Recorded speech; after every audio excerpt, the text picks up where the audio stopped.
자, 첫 번째 문제. 여기 보시면 int x라는 녀석이 있고 int y가 이런 식으로 있습니다. 자, 이걸 뭐라고 한다고요? 변수라고 한다고 이제 설명을 드렸습니다. 쉽게 말해서 이제 변수라는 거는 변할 수 있는 수를 의미한다. 그 다음에 변수는 뭐다? 정의해야지만 여러분들이 사용이 가능한 거죠. 그래서 지금 int x라는 변수를 여러분들이 선언을 한 거고 그 안에다가 10이라는 값을 여기다가 집어넣은 거다. 그래서 변수는 쉽게 말해서 공간입니다.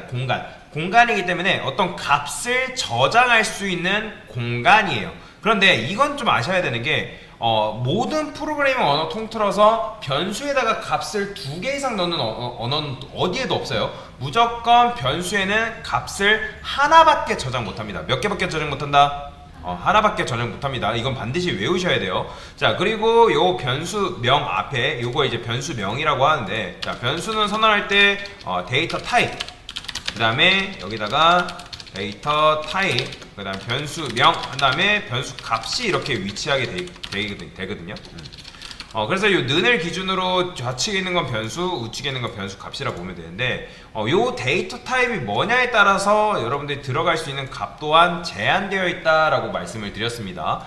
얘 int는 뭐의 약자냐면 인티저가 정수입니다. 정수. 그 인티저의 약자가 바로 int예요. 그래서 나는 정수를 담을 수 있는 공간인 x라는 변수를 선언하고 그 안에다가 10이라는 값을 집어넣겠다. 얘도 마찬가지로 정수를 담을 수 있는 공간 y를 정의하고 그 안에다가 5라고 값을 넣겠다라고 보시면 됩니다. 그래서 요 이후부터 x는 10, y는 5가 들어가 있다라고 보시면 됩니다.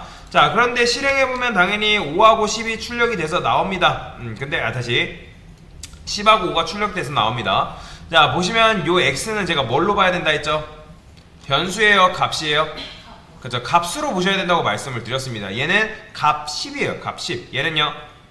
값 5다. 자, 그런데 중요한 거는 여기서 우리가 여기 수정 가능 지역에서 뭔가를 여러분들 변수를 조작을 하게 되면 x는 5, y는 10이 나오게끔 만들어주면 된다. 자, 그걸 그렇다 해가지고 여기다가 int x라고 여러분들이 쓰면 이거 된다, 안 된다?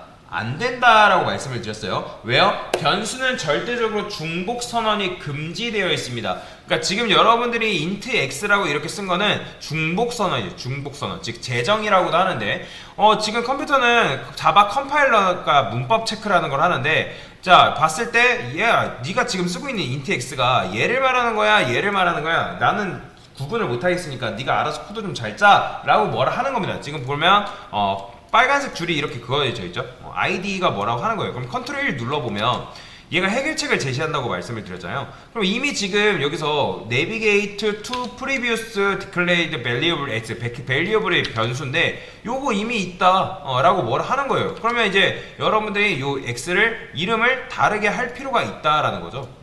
아니면 여러분들이 그걸 어떻게 한다? 요렇게 지어야겠죠. 이름을 다르게 하거나 아니면 이제 요거를 해야 되는데, 그러면 이건 뭐예요? 이거는 기존에 있는 변수를 재정의한 게 아니라 기존에 있는 변수를 재활용한 거다라고 말씀을 드렸죠. 변수는 재활용이 가능하다. 자, 그러면 8번째 라인에서 제가 x에다가 이렇게 5라고 집어넣을게요. 자, 5라고 집어넣게 되면 기존에 원래 x에는 뭐가 담겨 있었죠? 그죠? 10이 담겨 있었는데 여기서 8번째 이후부터는 이 변수에 뭐가 담긴다? 5가 담기는 거죠. 자, 궁금하면 이대로 하고 컨트롤 시프트 F10 눌러가지고 실행해보면 x가 5가 바뀌어서 출력이 되는 걸 볼 수가 있죠. 그럼 왜 그렇다? 변수는 기본적으로 재활용이 된다. 그러면 재활용이 됐기 때문에 기존에 있는 값은 어떻게 된다? 실제로 날아가고 없어집니다. 그 다음에 없어지고 새로운 값이 5가 이 x라는 공간을 차지하게 된다라고 보시면 돼요. 자, 그러면 변수의 재활용을 이용해서 y도 마찬가지로 우리가 뭐 해주면 된다? 10이라는 값을 넣어주게 되면 컨트롤 시프트 F10 눌렀을 때 실행했을 때 y는 12 이런 식으로 나오는 걸 볼 수가 있겠죠. 그래서 변수를 여러분들이 재활용하게 되면 이런 식으로 값을 교체하는 것도 가능하다. 자, 그 다음 문제를 한번 풀어볼 건데, 자, 그 다음 문제는 뭐라고 하냐면, 자, 조건이 하나 붙었어요. A와 B가 가지고 있는 값을 바꾸는 건 똑같아요. 그냥 이대로 실행해보면 뭐가 나와요? 당연히 5하고 10이 나오겠죠. 그죠? 요 15는 무시하세요. 요거는 필요 없으니까 지울게요. 요거는 제가 아까 설명드렸던 거니까. 자, 그래서 지금 출력해보면, 자, 5하고 10만 나옵니다. 근데 실행 후에 여기서부터 여러분들이 뭔가 수정을 하게 되면 얘가 10이 나오고 5가 나오게끔 만들면 된다라는 거예요. 근데, 자, 지금 보면 숫자와 사칙 연산 사용 금지라니까, 원래라면 여러분들이 여기다 x는 10 쓰고, 그죠? a네요. 자, a에다가 10 쓰고, 그 다음에 b에다가 뭐 써주면 되는 거예요? 5 써주면 사실 값이 바뀌어요, 안 바뀌어요? 값이 바뀌긴 합니다. 근데 지금 여기서부터 여기까지 수정했을 때, 여기 지금 숫자 쓸 수 있다, 없다? 숫자 사용하지 말라는 거예요. 그치? 이거 못한다는 거예요. 그러면 제가 여러분한테 말씀드린 게 하나가 있어요. 대입연산자, 요걸 이제 는을 대입연산자라 했죠. 대입연산자 기준으로 좌측에 있는 건 변수, 우측에 있는 건 값이라고 했으니까, 그러면 이런 거 가능할까요? 여기다가? 자, 제가 이걸 이렇게 써볼게요. 그러면 이거는 이 a는 변수예요, 값이에요? 그죠? 무조건 대입연산자 좌측으로 오는 게 아니면 다 값으로 해석하라고 보시면 돼요. 그러면 a는 뭐예요? 원래 a는 5가 들어있으니까 얘는 5로 보시면 된다는 거죠. 그러면 내가 사칙연산이라는 걸 아직 배우진 않았지만 그래도 여러분들 수학 시간에 플러스 마이너스 곱하기 나누기가 있는 정도는 아시잖아요, 그죠? 그래서 얘를 a 플러스 a라고 쓰게 되면 얘 5죠, 그죠? 그럼 얘도 뭐예요? 5예요. 그럼 5 플러스 5니까 10이 출력되지 않을까? 라고 해서 여기 이렇게 바꾸면 돼요, 안 돼요? 안 된다는 거예요. 왜요? 여기 보시면 사칙연산 사용하지 말라니까. 그래서 얘도 탈락이라는 거죠. 그러면 우리가 여기서 어떻게 생각해 볼 수 있는 거예요?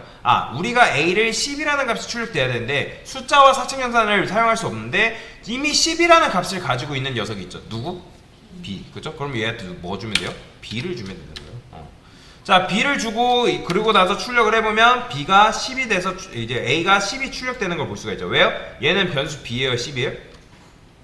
얘는 변수 b예요, 10이에요. 10이잖아요, 그죠? 10이기 때문에 a에 10 들어가는 거죠. 자, 그러면 이걸 이용해가지고 여기다 이렇게 하신 분들 계실 거예요. 자, 근데 이대로 출력을 해보니까 지금 여전히 결과값은 a는 10, b는 10이 나와요. 그건 왜 그렇다? 자, 여기서 여러분들이 이제 고민을 해볼 필요가 있는 건데, 제가 변수는 재활용이 되고 그리고 그 재활용 된 이후로부터 변수의 값은 교체된다 했잖아요. 그러면 지금 여러분들이 a에다가 우리가 뭘 넣어준 거예요? 변수 b를 넣어준 거예요? 아니면 10을 넣어준 거예요? 그렇죠. 10이라는 값이 그러면 a라는 공간에 차지하고 있는 거예요. 그러면 제가 a에 들어있는 기존의 값은 어떻게 된다 했죠? 날아가고 사라지고 없다고 말씀을 드렸잖아요. 그러면 기존에 들어있던 5는 이미 사라진 상태인데 그러면 여기에 10이 들어있기 때문에 그럼 이 a는 뭘로 봐야 된다? 그죠? 10으로 봐야 된다. 자, 그러면 10으로 봤는데 이렇게 값을 바꾸니까 일단은 10이 나와요. 근데 중요한 건 10이 나오는 게 아니라 이 b는 뭐가 돼야 된다? 5가 출력이 돼야 된다는 거예요. 자, 근데 잘 들어보세요. 우리가 보통 중요한 데이터라는 게 있다 했을 때 그 중요한 데이터는 어디다 보관해요? 뭐 구글 드라이브라든지 뭐 네이버 엠박스라든지 아니면 웹하드라든지 USB에다가 저장을 하게끔 되어 있잖아요, 그죠? 그러면 얘네들의 공통적인 특징이 뭘까요? 저장소라는 거예요. 즉 공간이라는 거죠. 어떤 특정 공간을 가지고 있기 때문에 저장소의 역할을 감당할 수 있다라는 거죠. 자, 그러면 우리가 자바에서 이제 자바 프로그램에서 공간을 의미하는 녀석이 뭐다? 변수죠, 그죠? 제가 변수는 공간이라고 말씀을 드렸기 때문에, 즉 우리가 중요한 데이터를 저장하기 위해서는 어쨌든 변수라는 게 필요한 거예요. 지금 우리가 저장하고 싶어한 게 뭐 A를 저장해도 되고 B를 저장해도 되는데 저는 예를 들어서 A를 저장해본다 해볼게요. 그러면 A가 중요한 데이터예요. 그러면 뭐다? 저장하려면 공간이 필요하다 했으니까 저는 여기다가 int temp라는 변수를 만들어 볼게요. 자, temp는 임시라고 해가지고 변수인데 거기다가 내가 중요하다 생각하는 A의 값을 이렇게 넘겨줄 거예요. 그러면 자, 이 A는 뭐예요? 지금? A인가요? 10인가요? 다시 A의 5예요? 5죠? 그죠? 그러면 지금 템프라는 녀석한테 5를 지금 준 거예요. 근데 이거 추가했다 해서 값이 바뀌나요? 안 바뀌죠? 여전히 B는 10이 나와요. 그러면 B한테 우리가 줘야 되는 게 뭐예요? 5라는 값을 줘야 되잖아요. 그러면 5라는 값을 품고 있는 녀석이 누구죠? 그죠? 아니죠. 얘잖아요. 템프. 왜냐면 A에서 지금 여러분들 5라는 값을 얘가 품고 있지만 여기서 우리가 A의 값을 어떻게 했어요? 바꿨잖아요. 그죠? 교체했잖아요. 지금 A에는 이 17번째 라인에서는 A에는 지금 뭐가 들어있어요? 10 들어있잖아. 5가 아니라. 그죠? 10 들어있기 때문에 18번째에서 이 A는 10이라고 보셔야 된단 말이에요. 그렇기 때문에 B에 지금 들어가 있는 건 10이기 때문에 이렇게 출력이 되니까 지금 5라는 값을 가지고 있는 건 누구예요? 얘잖아요. 템프. 그러면 우리가 B한테 뭘 주면 되는 거예요? 템프 주면 되는 거예요. 자, 그러면 실행해보면 A는 10, B는 5가 이런 식으로 출력이 되는 걸 볼 수가 있죠. 그래서 이런 걸 뭐라고 하냐면 변수 수합이라고 합니다. 변수 수합이라는 거는 무슨 말이냐? 변수와 변수만을 이용해서 값을 교체했다 해가지고 변수 수합이라고 합니다. 이 변수 수합 관련 같은 경우는 처음 문제 풀면 어려울 수 있는데 이게 또는 쉽다고 느끼는 분들도 계실 거예요. 근데 이게 언제 나오냐면 여러분 나중에 알고리즘 관련된 문제 푸실 때 이 변수와 변수를 이용해서 값을 바꾸는 문제는 굉장히 많이 나옵니다. 그래서 알고리즘, 기초 알고리즘 중에 하나이기 때문에 그래서 잘 알아두시는 게 굉장히 좋습니다. 왜냐면 요 기법은 쓸 일이 굉장히 많기 때문에. 그래서 여러분들이 이런 식으로 문제를 풀 수가 있다. 여기서부터 수정할 때 뭐 새로운 변수를 만들지 말라 뭐 그런 얘기 안 했잖아요. 그죠? 그래서 변수를 만들어 가지고 이런 식으로 활용할 수 있다라고 보시면 되겠습니다. 그래서 변수 문제 한번 같이 풀어봤습니다.